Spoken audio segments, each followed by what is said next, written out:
यार बचपन से सपना था कि जब बड़े होंगे तो एक बीच साइड वेकेशन होम होगा। फिर बड़े होते होते रियलाइज हुआ कि ये सपने सिर्फ सोते हुए अच्छे लगते हैं बिकॉज दे नॉट प्रैक्टिकल।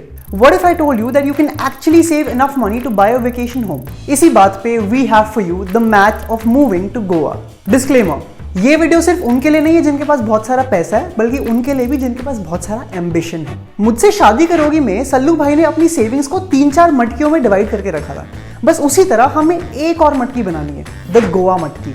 अब वैसे तो ये पूरा वीडियो ही प्रैक्टिकल नहीं है, but still for the sake of being realistic, south Goa की सबसे सस्ती yet decent property can cost up to ₹2 crore। And for ease of convenience let's not look at building a house but at buying a readymade house which can cost up to ₹2.5 crore। उसमें थोड़ी सी renovation और रिफर्बिशिंग cost जोड़ के we need रफली ₹3 crore to move to Goa. But how do we get this amount?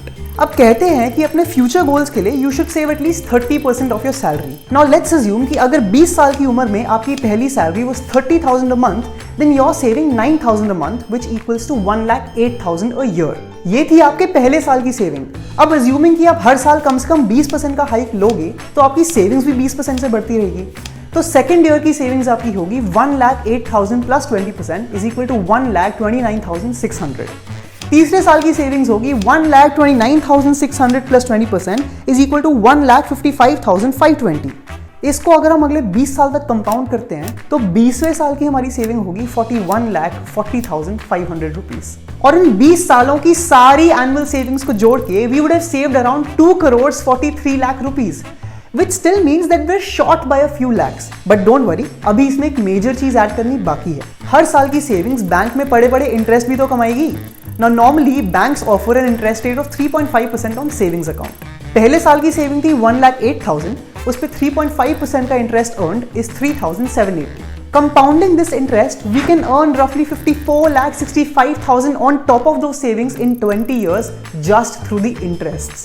अब total savings और total interest को add करें तो we get 2,43 lakhs plus 54,65,000 which equals to 2,97,65,000 and that's almost 3 crore rupees. So by doing just this, you can actually move into your vacation home by the time you're 40 years old while you're still young enough to chill.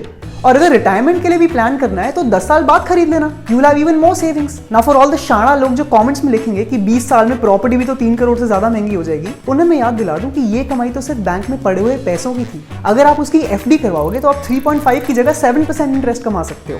अगर आप अपनी savings को mutual fund या stocks में invest करते हो तो you can earn even more money. तो जितने अमाउंट से प्रॉपर्टी एक्सपेंसिव होगी उतने अमाउंट को आप स्मार्ट इन्वेस्टमेंट से कवर अप कर सकते हो। आप सोच रहे होंगे कि ऐसे फाइनेंशियल सिनेरियो के बीच, ऐसी महामारी में, ऐसी मंदी में, ऐसी ग्लोबल अनएम्प्लॉयमेंट के बीच में 2 BHK का रेंट तो दिया नहीं जा रहा। Let me be very clear, this is a future move. We are doing the math of saving enough money so that maybe one day you can move to Goa अपनी existing property बेच के। So basically you will have even more money than we calculated. And भाई, moving to Goa may cost 3 crore rupees, पर ऐसे ख्याली पुलाव बनाने का cost तो 0 है। बट अगर 18-20 साल की उम्र से हसल करना शुरू करो तो क्या पता शायद एक ख्याली पुलाव खाने को भी मिल जाए। I know this math was slightly confusing, but that's what we are here for. So tell me in the comments below what kind of math you want to see next, and for more अतरंगी videos on personal finance, subscribe to India times.